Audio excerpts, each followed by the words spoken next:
Welcome to another episode of Life and Whiskey. As always, I'm Jordan, and if you just watched the last video, as I previously said, walked into the cheaper liquor store here in town, and they had some stuff, so I bought some stuff. Just got done reviewing the Hancock's Reserve. Also got a bottle of the Rock Hill Farms Single Barrel. This is ringing in at 50% ABV or 100 proof. They got one of the nicest looking bottles out there that kind of looks like a decanter. Let's see, distilled, aged, and bottled by Buffalo Trace in Frankfort, Kentucky. Let's see, single barrel. Does it have? I'm always just looking for barrel information, and of course, it says it's single barrel, but they don't tell you what the barrel is, so we'll let them fly on that one for now. So, MSRP, and again, this data might be a little bit old, and if it's even a couple of years old, with the inflation rate and craziness and everything, it's kind of hard to say. But MSRP on this is, or was, or whatever I got my data from, $60. Okay. The average retail price is $304. Um, Gosh, it's just so hard to even comprehend spending that much money. Like I said, the most expensive bottle we have is $280, which is very expensive, absolutely insane. It's an Octomore, it's a Scotch, comes from another place, another country, travel, blah blah blah blah blah, taxes, yada yada yada. That's how I'm justifying it to myself. It's outstanding. The next closest bottle, I think, is like $175, which is still insane. And then it drops down to like 160, 150, and then I got several in the $100 to $120 range. Um, 300 bourbon's just not something. Scotch, I feel like I'm willing to spend more money on, especially peated Scotch or Islays. Um, I'm just not so willing to spend that kind of money on bourbon because bourbon is kind of bourbon. You can have good and you can have bad. That is 100% true. But some of the best bourbon I've ever had is in the cheaper landscape. In the $60 and under, $40 and under landscape. It tends not to be the ultra high age, ultra high proof, and most of the time it's not the stuff that the masses are chasing. I think your best value in bourbon and your best drinking experience is gonna be found somewhere well under $100. With that being said, I paid $99.99. So I paid $100 for this bottle. Like I said, average retail is 304, and on the secondary, I've seen it online for 499, 500, and even upwards of that. So, everything with the Buffalo Trace stuff, the allocation, the difficulty of getting the product is really, they've really done it to themselves. Buffalo Trace, the distillery is not benefiting from this stuff. It's all the retailers and distributors that are benefiting from these outrageous prices. And there's a high demand for it, so good on them.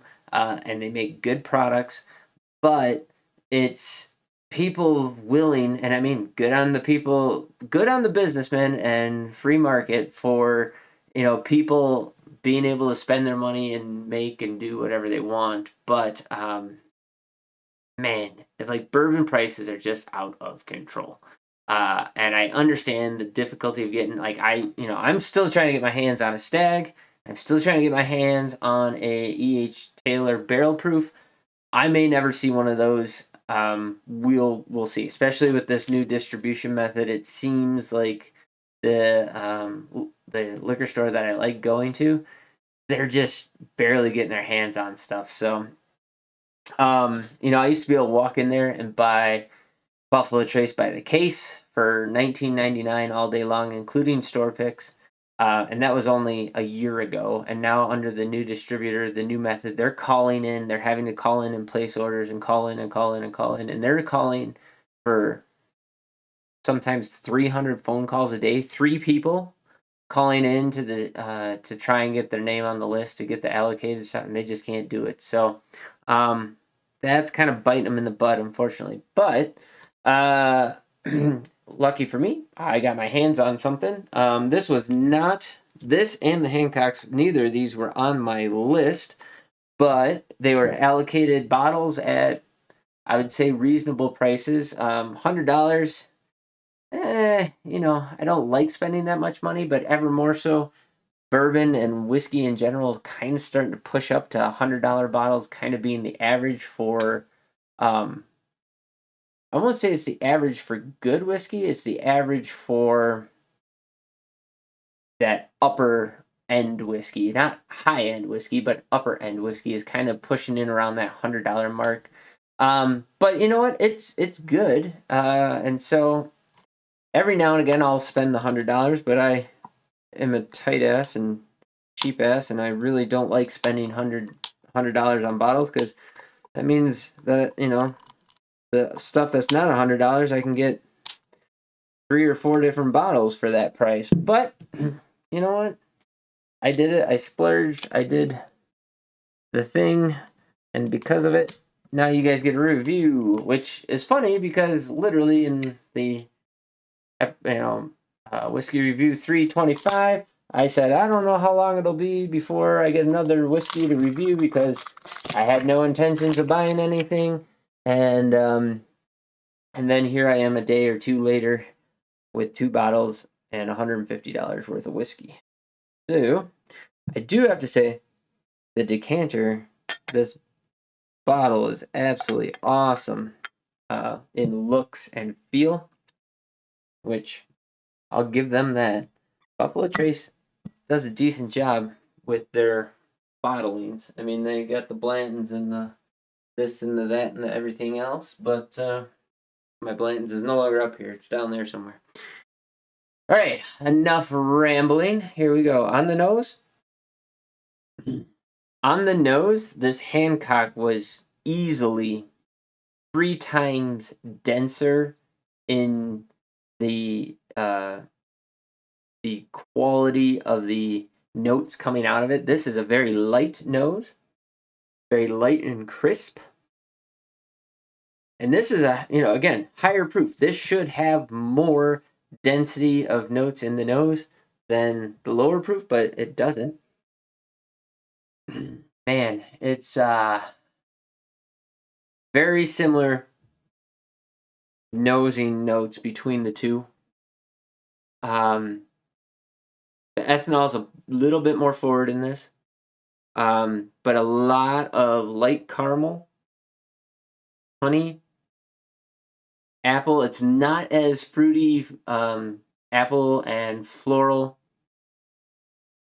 as some of the other Buffalo Trace products, but it's in the same thread. It's just that's not the denser part of the nose.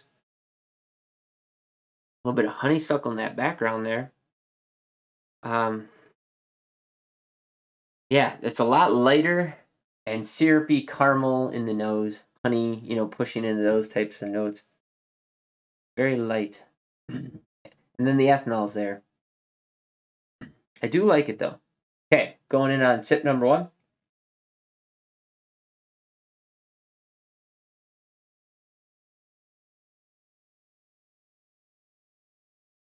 Again, is that a $100 whiskey? First sip is a definite no. Man, a lot of rye spice in this one too. Very interesting. It was very thin up front, very watery thin. Didn't really coat my palate very much. It moved into a light, sweet honey, and then there was an immediate like black pepper, rye grain spice that picked up, and that kind of dominated the flavor palette all the way to the end. And then there was a nice sweet caramel on the back end. Not really much for barrel char or. Now that time the apple and the floral notes really picked up in the glass on the nose. Going for sip number 2 here. Man, there's a bitter tannic rye spice that picks up mid palate, and it just dominates the flavor profile, and it goes all the way to the finish, along with a high burn, high ethanol. Again, it says it's a single barrel, but man, this tastes very young because of that bitter and the spike that happens in there. It doesn't seem like it's aged out well enough. Um, I'm gonna have to do a little bit of research to find out if I can find the age on these releases. Um, Man, they taste young. They taste like they haven't had enough time in the barrel to round them off yet. And the fact that the proof, I mean, this is only 100 proof, and that thing is hitting way higher than that. Same thing with the Hancock. Both of these, it's almost like they're rushing to get stuff to the market, which I can't imagine because Buffalo Trace should not have that problem at all. They should have barrels on barrels on barrels. I mean, they should have 2, 3 rick houses full of this stuff that has 6 years plus on it that they could easily run. And I mean, this tastes like a 4-year-old whiskey if I'm being honest. Like it has the burn, and spice, and the spikes in the notes. Um, and again, this is the first sip. You watched me open the bottle. Normally, I've opened the bottles before. I've had a little bit.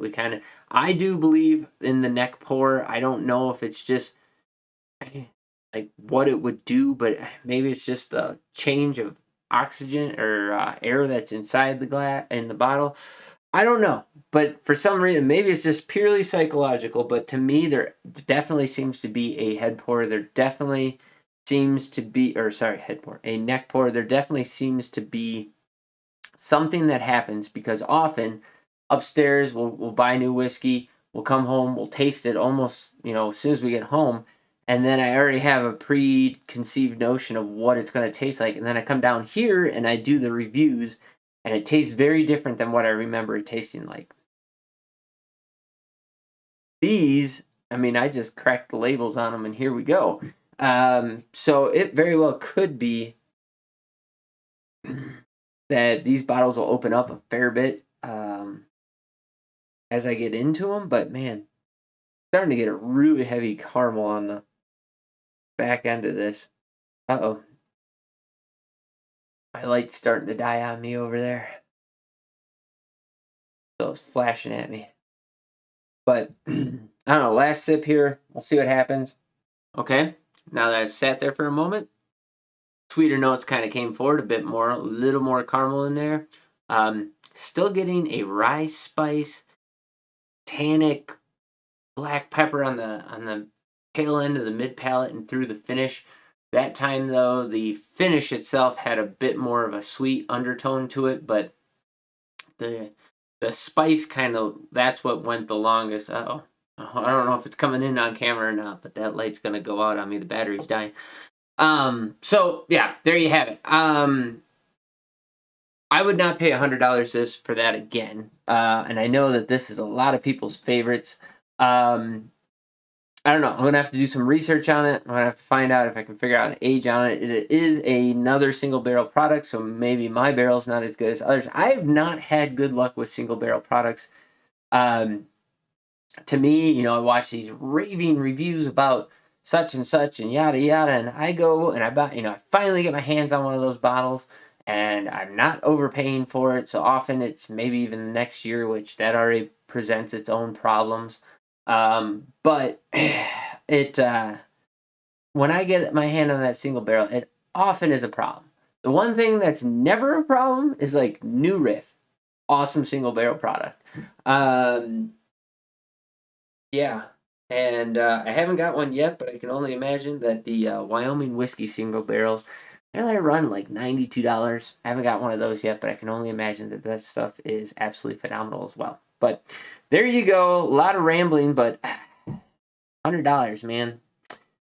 We'll revisit this in a while after some of these bottles open up a little bit more. And the next thing I'm going to do, not right now, but maybe in a week or so, I'm going to do a head-to-head comparison of the mash bill number twos, the Blantons, the Hancock, the Elmer T. Lee that I have, and this Rock Hill Farms The Hancock, the Elmer Tea Lee, and the Rock Hill are all 2023 editions, and the Blantons that I have is a 2020 edition.